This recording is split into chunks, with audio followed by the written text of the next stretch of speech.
Okay. Well, good afternoon or good evening, everybody, wherever you may be located. Thank you very much for joining us here today. Today, we're going to talk about a very important problem that is really a problem we all see, I think, very frequency in our practices, and that's dealing specifically with people with chronic rhinosinusitis. Today, I'm going to talk to you along with Hannah about how we might assess the severity and various management strategies you might employ to alleviate the burden of disease. But to start, a little bit of housekeeping. So today, this is a CME eligible program. To get credit for this program and this live cast, you do need to complete the pre-test. Then, of course, view the content that we're going to present to you today. And then you need to take the post-test and evaluation form, and that link will be provided at the end of the program. After you've completed that, this will be processed, and within about 4 weeks, you should get a certificate to receive your CME. So with that, I'm Dr. Greg Bench. I'm a practicing allergy immunologist. I'm located in Northern California, up in Stockton, California. I've been in practice since the late 90s, and certainly this is chronic rhinosinusitis is a great interest of mine. I've participated in a variety of clinical research, and I'm going to present to you some of the data, and then I want to introduce you to Dr. Newhouse. Yeah. Thanks, Dr. Bench. Yeah, I'm Dr. Hannah Newhouse. I'm from Lincoln, Nebraska, and so I am a practicing allergist here in private practice here in Lincoln, Nebraska at Allergy, Asthma, and Immunology Associates. I'm still fairly new in my career, but I'm really enjoy seeing a lot of different kind of disease processes and including chronic rhinosinusitis with polyposis. Great. And Hannah may be new, but I'll tell you she's brilliant. I've gotten to know her, so she can answer all your questions. Just in the interest of faculty disclosures, you can read here. I'm a consultant and speaker for a variety of different companies that are listed here, and Dr. Newhouse does not have any disclosures to make. Okay, so that's our housekeeping. So the learning objectives today are to discuss how we might apply various evidence-based guidelines that might help us assess the severity and quality of life issues that might impact patients with CRS with nasal polyposis. We'll then discuss how to incorporate various guidelines and expert recommendations on positioning some of the different therapies that we have, including biologic therapies, sinus surgery, oral corticosteroids for patients with this disease.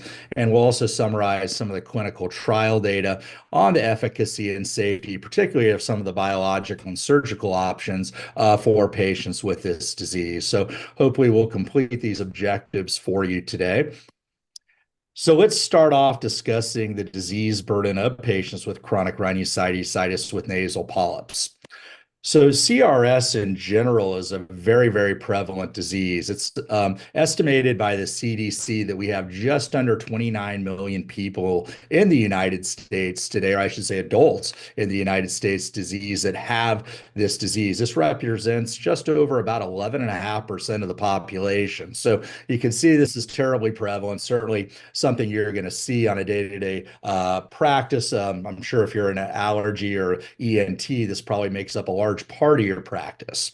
Now, of those people with chronic rhinosinusitis, we put them into two subgroups. And today we're going to discuss the smaller subgroup, and that's the 20% of patients with chronic rhinosinusitis that have polyps. The larger group is the chronic rhinosinusitis patients without polyps. That makes up 80% of the population. But you can see, even with 20% of the population, with that many people suffering from this disease, it's still a very large number of people that are impacted by it. So when we think about disease severity, you really need to consider the symptoms these patients have and the impact on these patients' quality of life. So the asterisks here are really what we call the cardinal symptoms of chronic rhinosinusitis. And let's first start talking about specifically those sinus nasal symptoms they might have. And so includes sinus headache, or what some people might describe as facial pain or pressure. There's also nasal discharge, and this can be either postnasal drip or more anterior rhinorrhea. I think loss or reduction in sense of smell is a really key finding. I mean, anytime I have a patient complain to me that they have a loss or reduction in their sense of smell, that's a real signal to me I need to look hard for nasal polyps. And if I can't see them anteriorly just with a speculum, I'm really thinking about moving on and getting that endoscopy or CT done, because that's such a key cardinal symptom. Of course, these people also complain a lot of nasal blockage, congestion, other nasal symptoms, and there may also be some extra rhinologic symptoms that may be found. What we often don't think talk enough about, unless you really spend a lot of time with your patients, is what a major impact this has on patients' quality of life. And again, we'll go into this in additional detail, but these people have poor sleep quality, they have reduced social functioning, they're quite tired, fatigued. This leads to a lot of problems with their ability to concentrate, be productive, reduces their day-to-day activities and work. They often even can have a certain psychological impact, such as depression and anxiety. They express a lot of frustration, irritability, etc. So there's a lot of really extranasal quality of life symptoms that these people complain regularly about. So if we look at studies comparing the quality of life of people with chronic rhinosinusitis with polyps and compare it to other chronic conditions such as type 2 diabetes, rheumatoid arthritis, and asthma, all very debilitating diseases, you can see it's quite comparable. So if we look at the short form 36 questionnaire and we look specifically at the physical component summary, we can see the mean score for the population is about 50. If you look at CRS with NP, it's just over 46. Rheumatoid arthritis is 32.5. And then you can also see type 2 diabetes and asthma also at that 46 level. So on this physical component, all these people are definitely scoring at a lower level.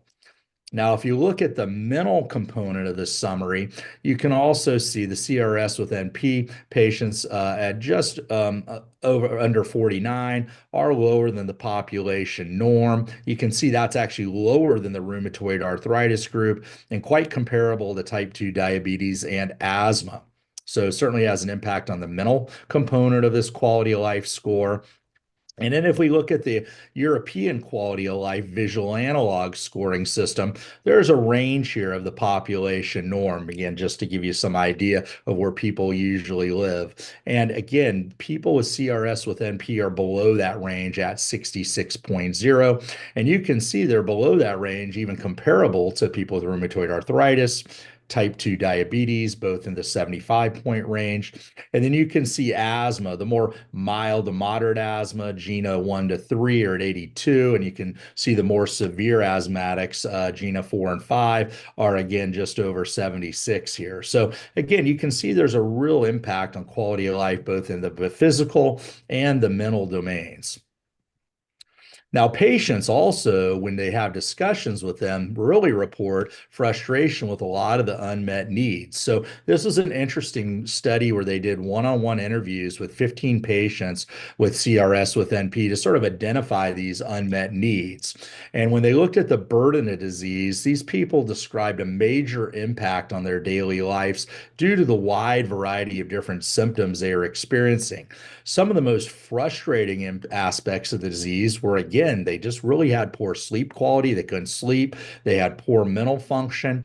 And again, it came up reduced smell capacity. That's a big quality of life issue for these people. They can't smell their coffee. They can't smell their drinks. They'll tell you it affects their taste too. Food often tastes like cardboard. So it really affects their quality of life. And I've even had patients express to me that their reduced smell capacity almost brings an element of a danger in their life. I had one lady that said she was scared. She's like, if there was a fire in my house or a gas leak in my house, I would never know this because I can't smell anything. And you can see how that might induce some fear and anxiety of somebody.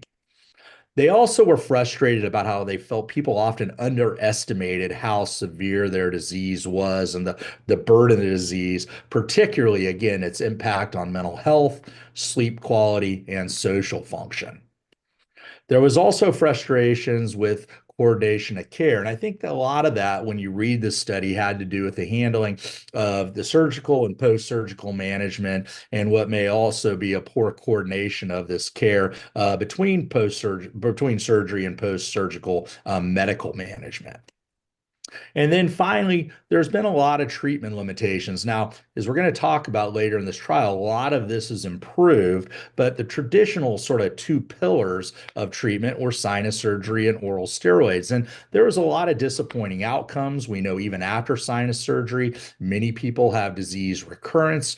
We know oral corticosteroids, although they often provide good short-term relief, also symptoms tend to come back fairly quickly. And as you may know, they're associated with significant adverse events. And this really restricted patients also in their ability and the freedom to do the things they wanted. So there was a lot of frustration with that. And I think you'll see with some of the newer treatments we have available, there is a significant improvement that is happening in this limitation.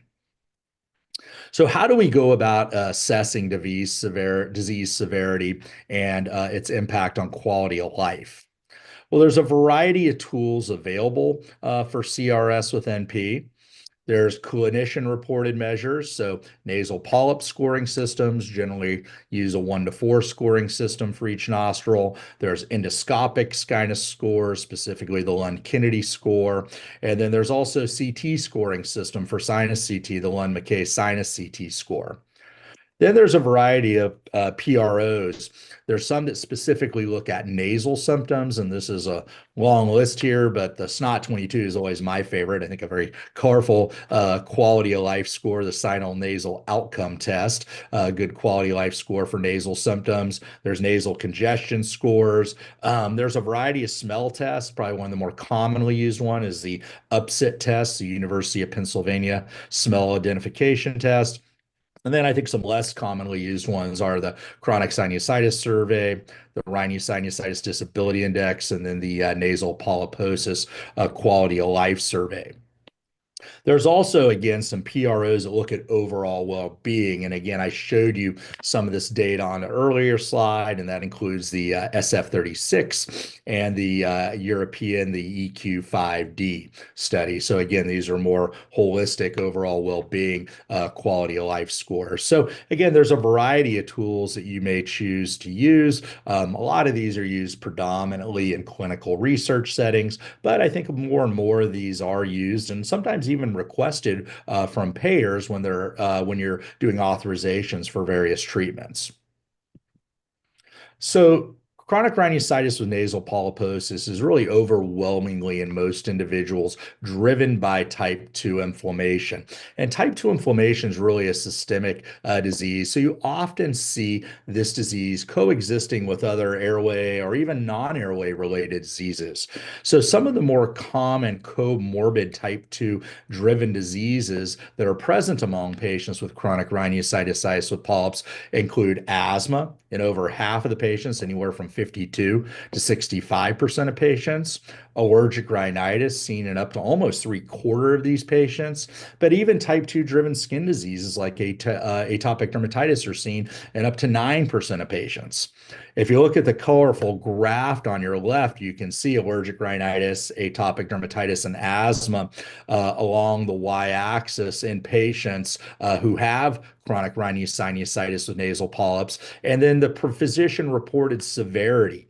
And you can see most people with these various coexisting or comorbid diseases are reporting moderate to severe disease really for each of these. And so these comorbidities also may have additional negative impacts on these patients' quality of life. So how do we identify type 2 inflammation? Some of the indicators you might look at would be comorbid late onset asthma. If they've had prior surgery, and you can look at the histology, tissue eosinophilia is certainly something to look at that is often very highly associated with type 2 inflammation. And for those people with NSAID exacerbated disease, or what we often refer to as AERD, it's almost always type 2 driven. a lot of the biomarkers we often use can show evidence of type 2 inflammation. So again, tissue eosinophil counts of greater than or of 10 or greater per high power field, or blood EO counts of 150 or higher in the peripheral circulation, or a total IgE of 100 or higher, are all good biomarkers of type 2 inflammation. So these may be some of the things you want to consider, especially when you're thinking about some of the therapies that I'm going to discuss shortly that may be specifically identify or treating type 2 inflammation and trying to reduce that type 2 inflammation. So what's the current landscape treatment look like? Because it certainly has evolved beyond just endoscopic sinus surgery and oral corticosteroids, and certainly that's for the benefit of our patients. So the most common therapeutic interventions include saline irrigation. That's highly recommended.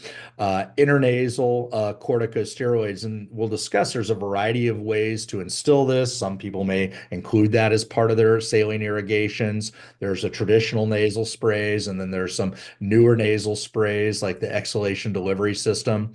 Some people employ short courses of oral corticosteroids as well. Certainly there's sinus surgery. And then we have some of our newer therapies, and these would include the biologics, and I'll go into greater detail on that soon. So, as I mentioned, we have our traditional intranasal corticosteroids, which have sort of had mixed results. They are helpful, but there was some new delivery systems available, and specifically the EDS system with fluticasone, EDS flu, has showed good efficacy data, actually now in both people with chronic rhinosinusitis with polyps and also without polyps. So it's an interesting delivery system for the fluticasone. On the top picture here, you can see there's this device where you actually put a flexible mouthpiece into your mouth, and then a nasal portion, which is inserted into the nostril and seals. And if you can see here, the number 1 sort of in the oropharyngeal area there, the patient actually takes the first step by blowing into this device, and that actually closes the soft palate. The patient then, once they've started blowing into it, can press the bottle to open a valve within the device, and it actuates that and begins to deliver a drug to the nose.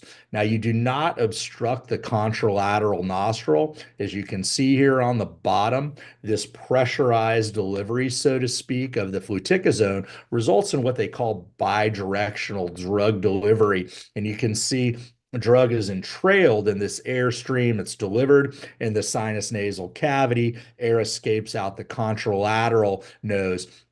And when you look at this, this creates a different deposition pattern, gets drug higher and deeper into the sinus areas than you might get with your standard nasal spray.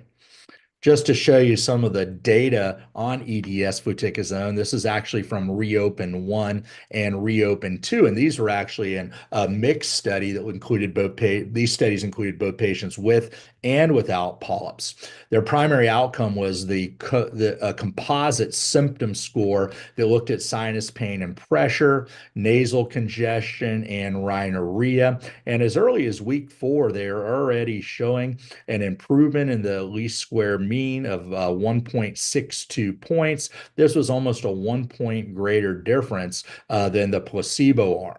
What was also interesting, they also did CT scanning of the sinuses and measured the changes in sinus opacification, and they showed a nice improvement in these patients' sinuses. Sinus opacification scores improved by a mean of over 5.5 points. You can see that was dramatically different, almost 5.5 points better than the placebo group. The placebo group, as you might imagine, really showed almost no improvement. So these patients had nice improvement in sort of their cardinal symptoms of sinus disease, and also improvement in their imaging as well.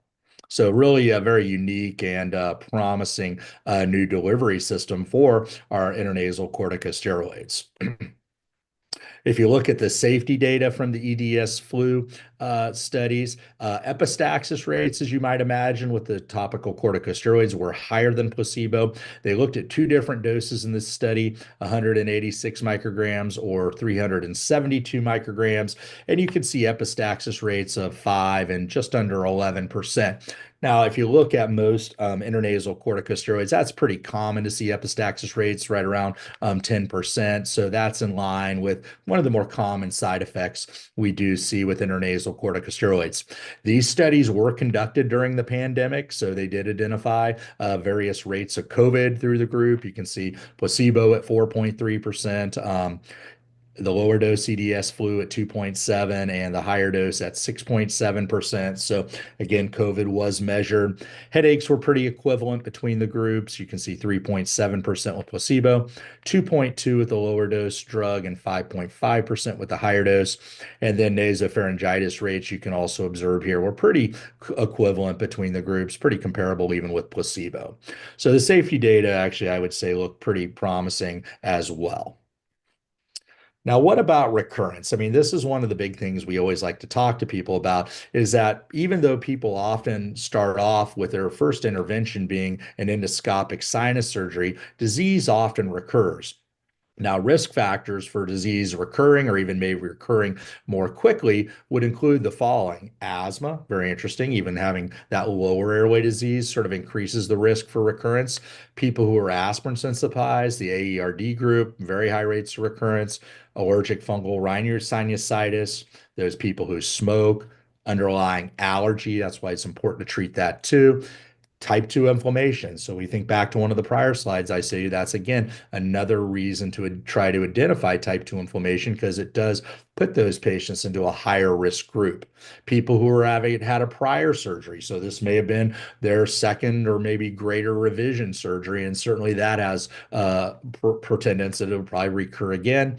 And then those patients with a younger age, kind of maybe a little bit different than what you might think, but those people are also at a higher risk for recurrence. So it's really, really important. I tell my patients is surgery is not the end of the road for most people. Recurrence rates are really, really high.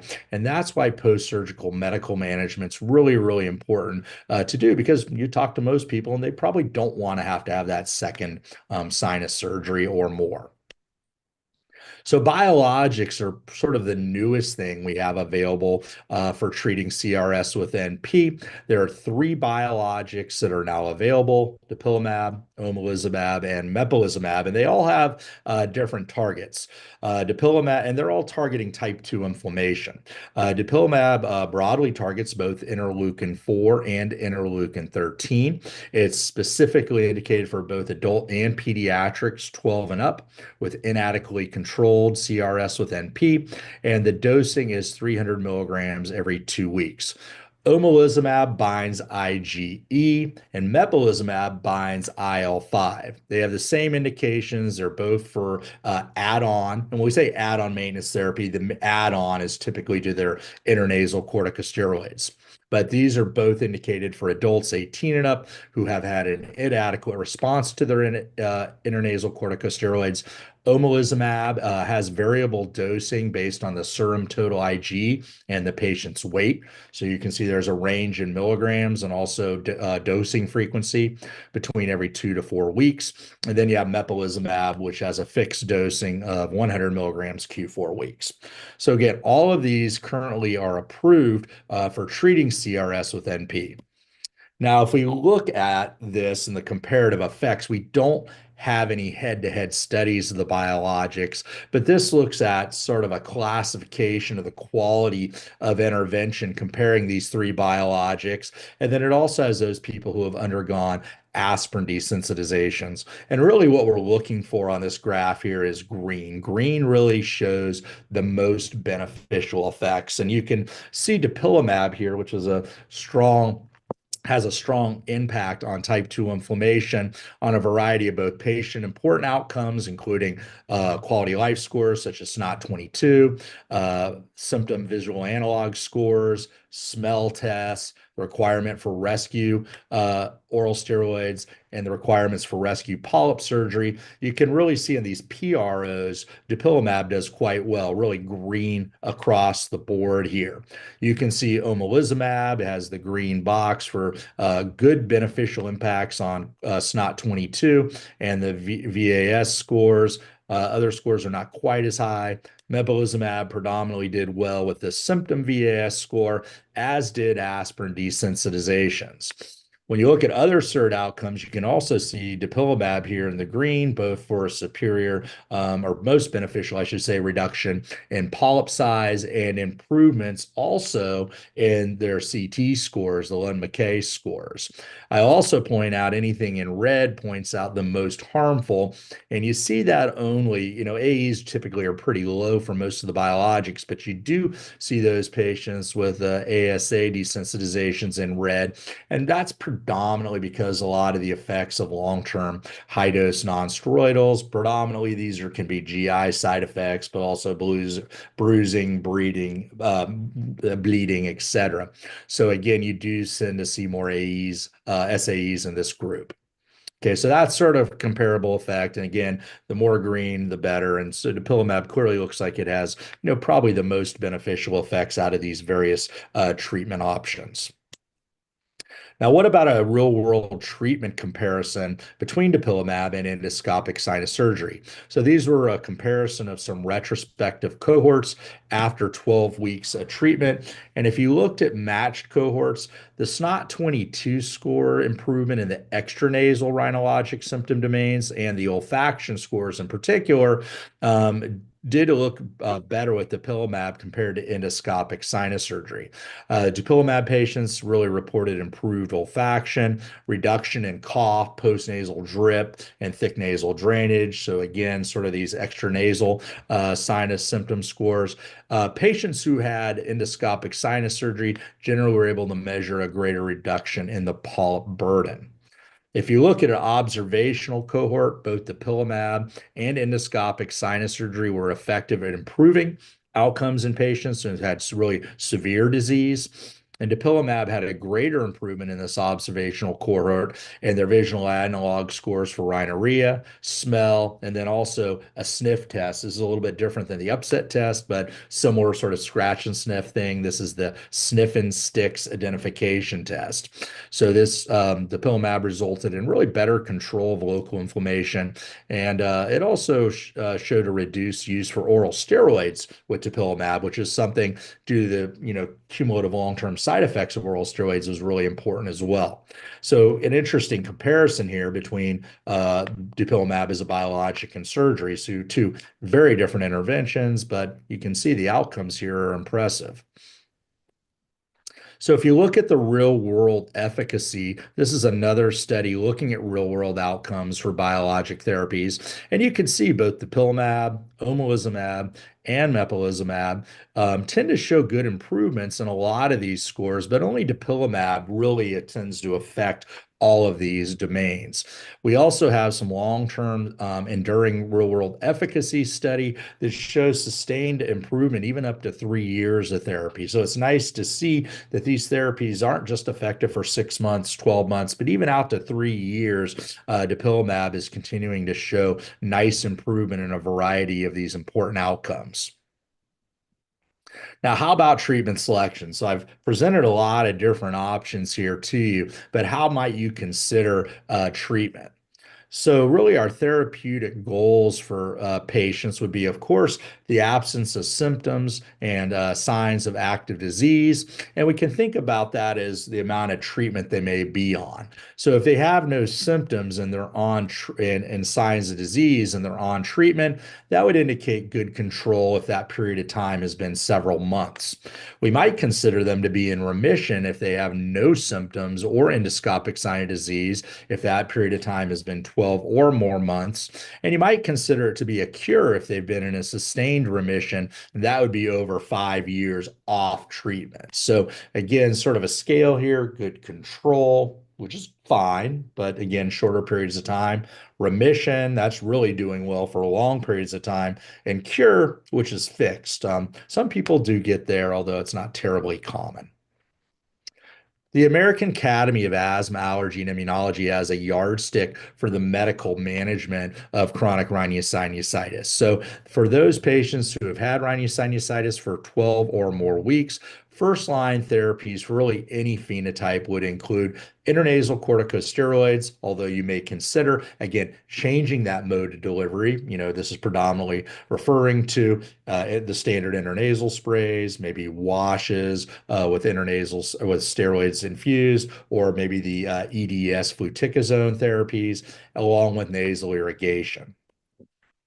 If patients continue to be symptomatic, then you want to do your best to phenotype and endotype these patients by their history, various imaging and endoscopic, and possibly even histologic findings, and to find that they do indeed have CRS with NP.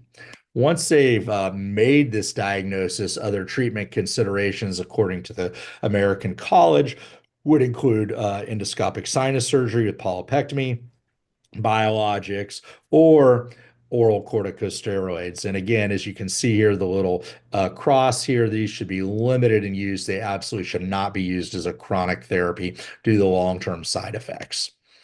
For those patients who have AERD, FES is also a possibility. We often recommend doing FES, so that could be a possibility, as is aspirin desensitization. And what I was trying to say is aspirin desensitization is generally done best after debulking. Other therapies, again, would include biologics. I think a lot of people do go to the biologics earlier now with this, and then again, possible short burst of oral steroids. And you can see leukotriene receptor antagonist or 5-LO inhibitors are also included specifically for these AERD therapies. So multidisciplinary management for patients with refractory disease looks like this, and this is from Joe Hahn. So the majority of patients, generally the first intervention is sinus surgery with postoperative management. Now, what if their symptoms persist or recur despite their ESS and appropriate post-op topical steroids? Then you want to consider this more comprehensive multi-specialty approach along with shared decision making.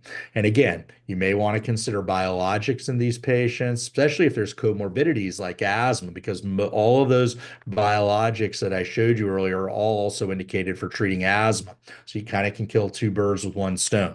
Some patients may require revision sinus surgeries. We've talked about aspirin desensitization, specifically if they have AERD.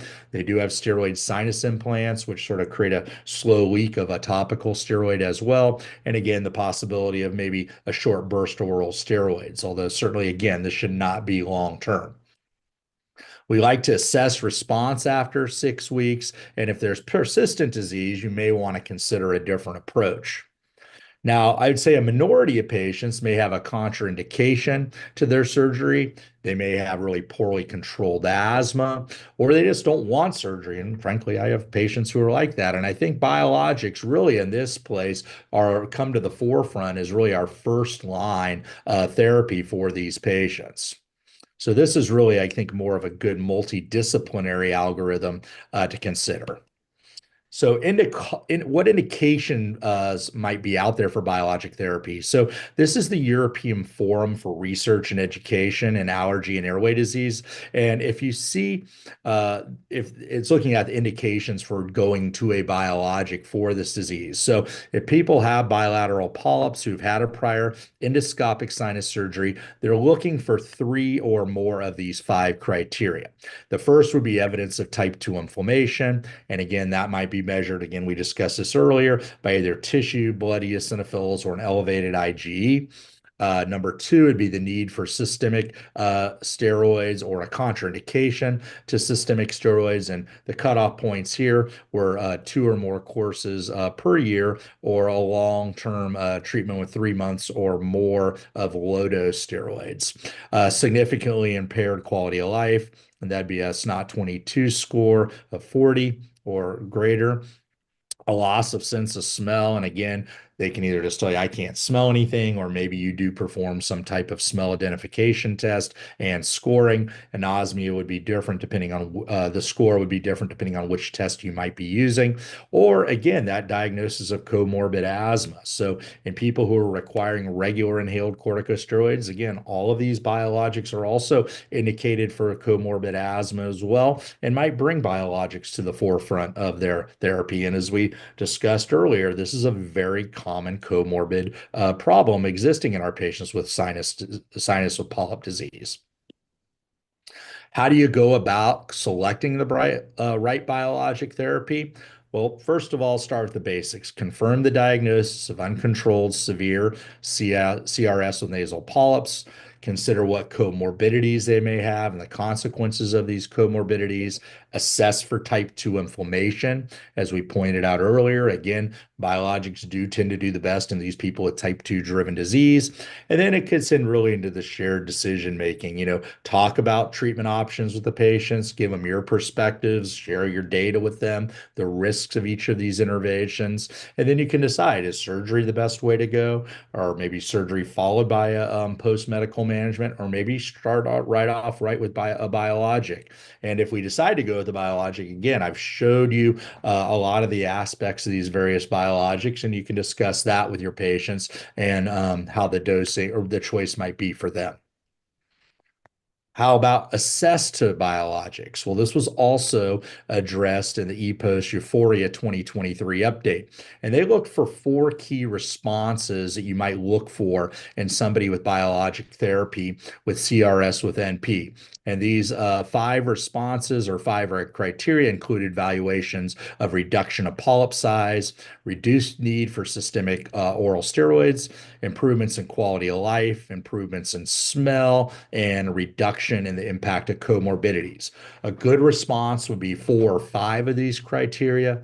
Poor to moderate would be only 1 or 3. And of course, if they don't see a response in any of these, that would be no response. So generally, we would evaluate treatment after 6 months. And if you don't see any response, or maybe a particularly poor response, you might want to discontinue therapy. And then it's suggested you reevaluate treatment response again after another 6 months. So again, about every 6 months, you ought to be evaluating response to therapy. And so those are a good 5 criteria to look at.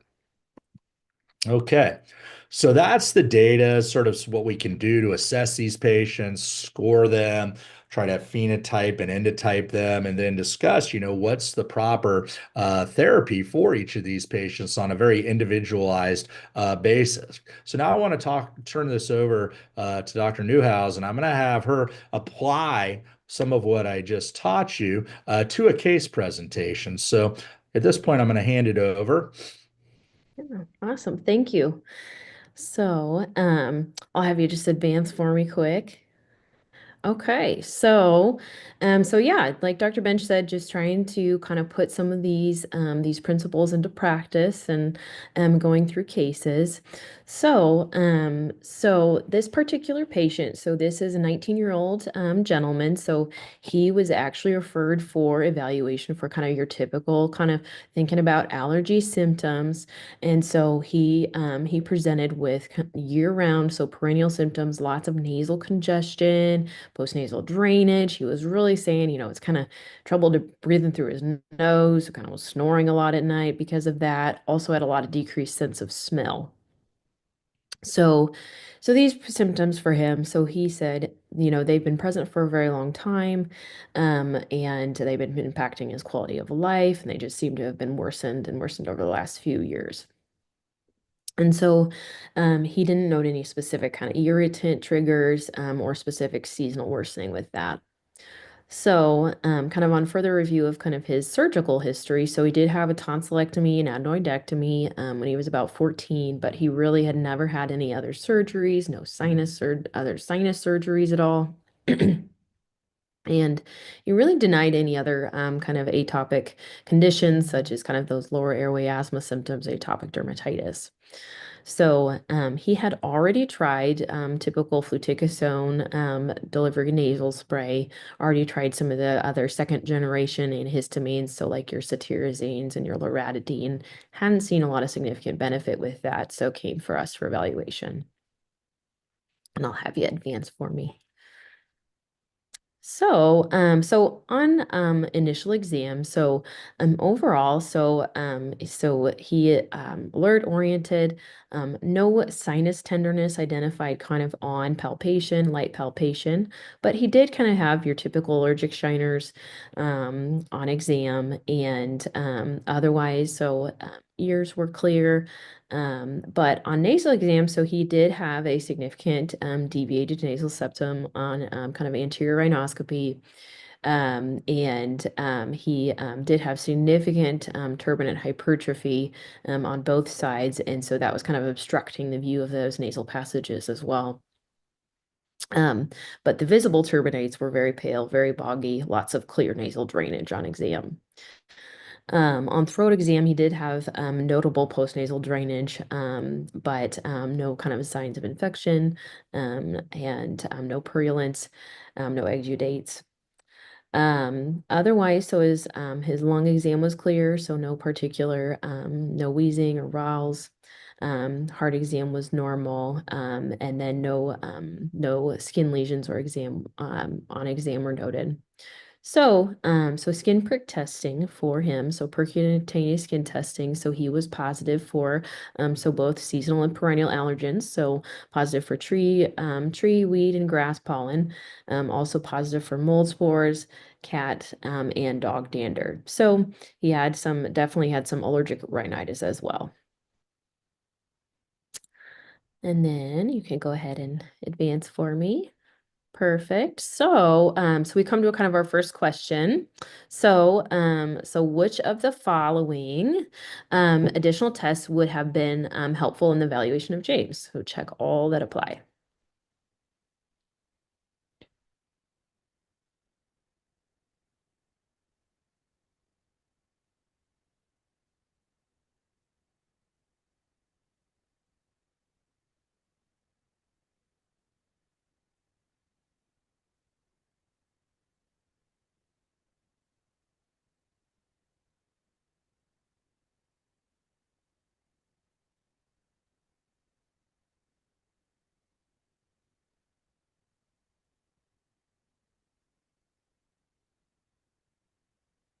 Okay, awesome. So with that, so we had a good variety there. So 71% said that patient reported measures like the SNOT 22 or the nasal congestion score. And then 43% said CBC with differential on there, and then rhinoscopy for 71% and CT scan for 57%. So that is all great. So yeah, so with that, so I would argue that those are all correct. Um,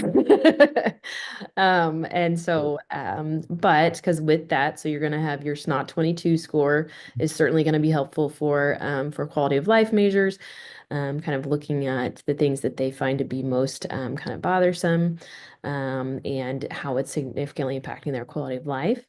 Things like their CBC is going to be helpful for kind of looking at, do you have peripheral eosinophilia? Do you tend to be more kind of a more of an atopic individual, that type 2 inflammation? Rhinoscopy, excellent in kind of looking at that kind of objective evidence of kind of that tissue inflammation, and looking at for visualization of those potential nasal polyps and that sinus inflammation. And then your CT scan can also help you look for not only kind of other structural things, and look at kind of that inflammation along that tissue lining, but also will help you identify any nasal polyps as well. So I think they all could be very helpful in the evaluation of James. Yeah, absolutely. Yeah, because when I see this case, and I renew, we get referred like patients this all the time for allergy. There's a few things that really kind of stand out, and I think the crowd's catching this. It looks a little bit different than just plain old allergy, and certainly this Hmm. patient does have allergy, and I think that's important. But Hmm. the chronicity of the symptoms, really no response to their standard intranasal steroids. Anosmia, as I pointed out at the beginning of the talk, anosmia is not really a symptom you see with people who just have plain old allergies. And again, that really should be a clue to start looking for polyps. And I think that's what we're seeing people tell us here is they're like, okay, look, we need to do a little bit more, a rhinoscopy or a CT. Is there CRS and are there polyps or not polyps? They're trying to identify other signs of type 2 inflammation, which is good because when you start thinking about therapies, that CBC, looking for eosinophils, great. We want to look for eosinophils there. We already know from the presentation, the patient's allergic. So another sign of type 2 inflammation. So that I might indicate a good response to some of the type 2 biologics. So again, I think these are all great responses because we're really hitting all those sort of key points in our evaluation, and people are cluing in that this is probably a little bit more than just plain old allergy. Hmm. Yep, absolutely. Awesome. So, and then are there any indicators for James that would make you consider chronic sinusitis with polyposis at this point? So, yeah, so a big factor for me was absolutely that anosmia. And kind of looking at that for him was the biggest part for me is kind of thinking, okay, you know what, he's got kind of your allergic rhinitis as well, but it seems to be much more complicated than that. He's got a lot of nasal obstruction and anosmia there, and which made me definitely highly suspicious. Yeah, I agree. And in addition, as I pointed out, even though the standard intranasal corticosteroids are indicated for CRS with NP, and when you look at studies, a lot of people really show there's a poor response and a lot of dissatisfaction with those. And so again, that with the anosmia, and he's tried a couple of various oral antihistamines, as you pointed out, second generation antihistamines, and really no benefit, which really don't have much of a benefit in CRS with NP. So again, there's a lot of things here, as I think you pointed out, Hannah, that really should make you dig a little bit deeper, that this isn't probably just plain allergy. Mhm. Yeah, absolutely. So at that point in time, just on it, initial kind of treatment course. So he did decide to go forward with allergy immunotherapy to kind of try to provide some desensitization there to significant kind of seasonal and perennial allergens. And it was also so he wanted to try kind of the more fluticasone and that azolastine kind of combination nasal spray. And then he was also started on leukotriene receptor antagonist with montelukast and then your sinus rinses. So kind of started on more conservative management initially, and to kind of assess that response, then kind of seeing him in follow-up. So he says, you know what, I've had some improvement in my symptoms, but still struggling with that nasal congestion, still having that decreased sense of smell. So at that point referred to ENT colleagues, and they went ahead and assessed him for kind of those other kind of structural things, and with nasal endoscopy, and he did have that very significant deviated nasal septum, as well as significant turbinate hypertrophy on each side, kind of partially that was obstructing those nares, but then he also had nasal polyposis. So his nasal polyp score was 5. So it was 3 on the right, 2 on the left, and then on his SNOT 22, he had a score of 51. All right, and you can go ahead and perfect. So based on James's ENT evaluation, what is the severity of his chronic sinusitis with polyposis?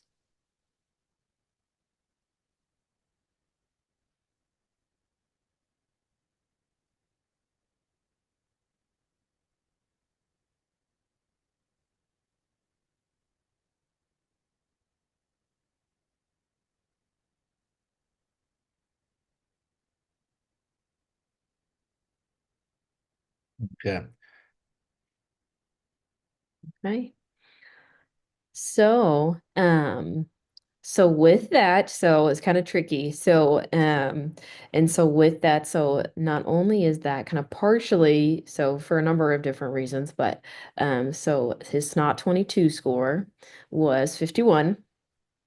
And then his nasal polyposis score was a 5.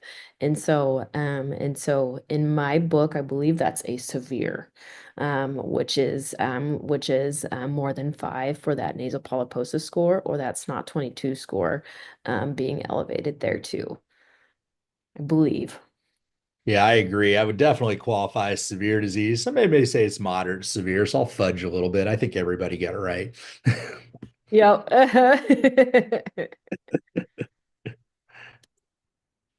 So, okay. So, speaking of SNOT 22, like your Dr. Bench had gone over a little bit before, so this is something where it gives 22 symptoms. It's a big, kind of basically a big survey. It gives 22 symptoms that are very disease specific and validated kind of patient-related outcome or patient-reported outcome, excuse me. And so looking at that, so on each of the 22 items on that survey, so patients then score those, each of those between 0 to 5. So 0 being no issue whatsoever with that particular symptom, 5 being that's the worst it could ever be. And then kind of add all of that up. So a lot of that is so with those values are so values of more than 50 are technically severe, and then otherwise and so that is kind of actually a nice kind of this not 22 is a nice kind of way to kind of try to kind of qualify or kind of quantify their disease kind of severity in your clinical practice as well. And so a lot of those are, so some of the biggest things that are the most bothersome for the patients are kind of that, again, that nasal blockage, nasal congestion, that change in smell, loss of smell, which then affects your taste and makes everything taste gunky. And then otherwise have lots of kind of nasal drainage, nasal discharge, and that post-nasal drainage as well. Yeah, so good tool to use. Really helps to quantify disease for these patients. Mhm.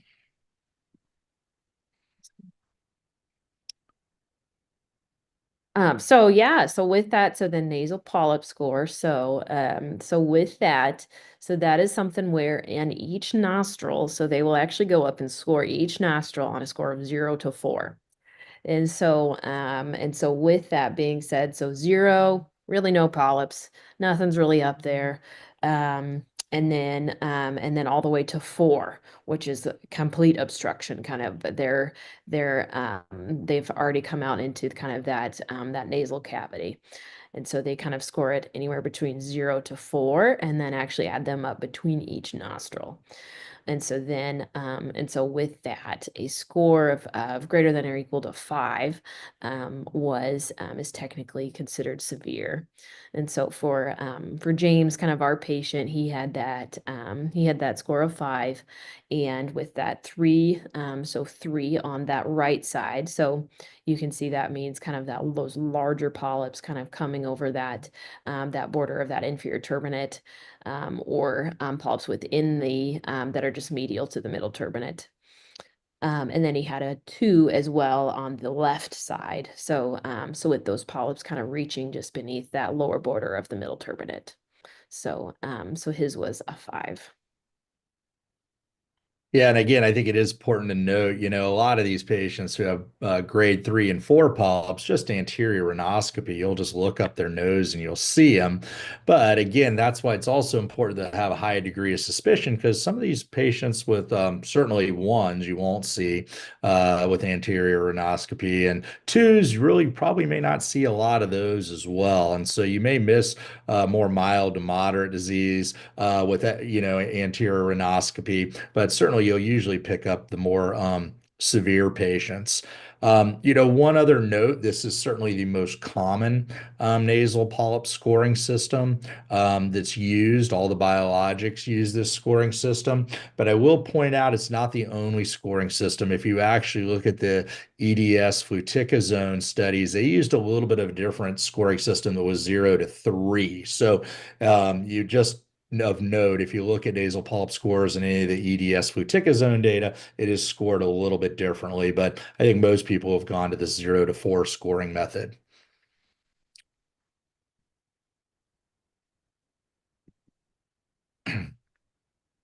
So James, so he, for his significant kind of deviated septum, he did undergo a septoplasty, as well as kind of that bilateral submucosal resection of his inferior turbinates for that significant turbinate hypertrophy.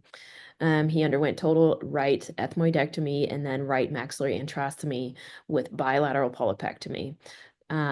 And so postoperatively after his significant sinus surgery, he was treated with so augmentin and prednisone, and then later was transitioned to kind of those daily sinus rinses with that those steroid installations in there for maintenance. You can go ahead and go forward. Perfect. And so then at follow-up, so 6 months later, he comes back after his sinus surgery. He said, initially I did pretty well, but about 3 months after my surgery, I started to feel like my sense of smell is kind of going again. I've got a lot more nasal congestion. I feel like a lot of symptoms are coming back. And so this is something where, so on anterior nasal exam, he did have very visible intranasal polyps on both sides, originally from those middle turbinates. So it definitely was very visible on exam with those kind of nice glistening, kind of pearly little masses up there. So. Yeah, and this is unfortunate, but unfortunately very common to see this recurrence after surgery, and sadly enough, even though he was using his intranasal corticosteroids. Mhm. So, what is your recommendation for James's continued treatment?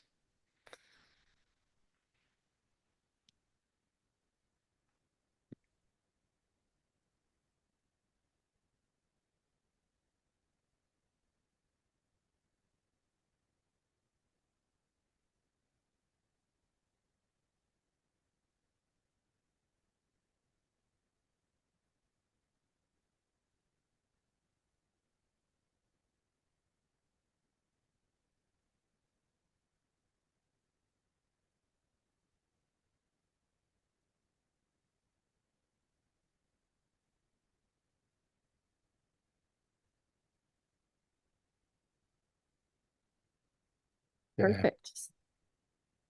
Go ahead, Dr. Lynch.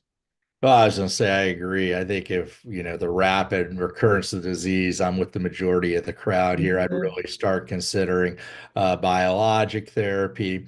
I don't think the first two choices are definitely poor choices or wrong Mhm. choices. But I think at this point, I mean, this patient's really, we talked about risk factors earlier for recurrent disease, and James has a lot of these risk factors. So, Mhm. long-term therapy, safety, I could see myself having this shared decision-making conversation with somebody like James. And obviously I try to be open-minded, but I would probably be steering this person to start considering going on to a biologic. Mhm. Yep, yep, I would be very similar, kind of having that shared decision-making discussion and seeing success with, a lot of seeing so much success kind of with a lot of that biologic therapy also is kind of also reassuring as well. Yeah. And safety too. I mean, you have a good long-term Mhm. safety profile. And certainly that's Mhm. something I would discuss with him as part of our shared decision making. Mhm. Yep, absolutely.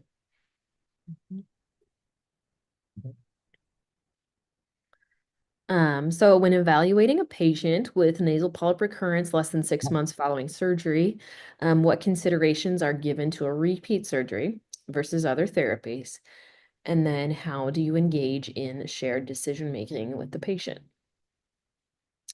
So, yeah, so with that, I know we kind of talked a little bit about that, but as far as kind of talking with the patient, so it very much is kind of a patient preference kind of decision and talking very kind of openly about kind of the risk versus benefits of kind of each approach.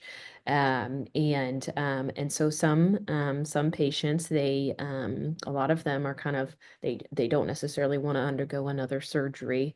And then so if there's particularly if they feel like there's a risk of reoccurrence again, and so they are really kind of looking for a little bit more of a long-term option to keep that inflammation at bay. And so that's kind of, we had, yeah, very much have like that risk versus benefit kind of discussion. Also kind of looking at if there's other comorbidities at play. So a lot of that other kind of type 2, if they have those other type 2 kind of inflammatory disorders, that would also kind of push me towards starting more of the biologic therapies that can address multiple of those conditions. Right. And I think, I describe my approach as prior to advancing the slide, but absolutely, that's exactly how I would approach this. And again, I agree with you. I think that we've had a pretty rapid recurrence of the polyps here, James. The surgery's probably still pretty fresh in his mind, and we often find a lot of these people are not too anxious to undergo another surgery, particularly so quickly. So, I think that's something that might again push you towards considering a biologic at this point. Mhm. So James also kind of did desire to avoid any further kind of surgical intervention, and so after a discussion of kind of risks and benefits, they opted to start dupilumab, and so he initiated that 300 milligrams subcutaneously every 2 weeks. So since then, he's had a great response to that on follow-up. So improvement in symptoms since starting that dupilumab, he's had good tolerance of that. He's not required further kind of oral steroids or antibiotics for sinus infections, and has been able to avoid another sinus surgery, which they are very pleased about. Yeah, and that's exact when we talked about response to therapy. He's really, hitting all five, areas we really want to look for. I always tell my patients our goals are let's try to avoid additional surgeries, let's try to avoid systemic steroids. And if we can do that, that's a win. And I think James is a win here. Absolutely. All right. Well, that's the end of the case presentation. So we're about right on time here. Let me summarize and give you a few key takeaway points. So first of all, high symptom burden in patients with CRS with NP has an impact on these patients, not just physically, but also in those mental or psychological components. So really don't overlook the psychological well-being of these patients. They're going to tell you about all the physical side of it, but there's a lot to it on the psychological component as well.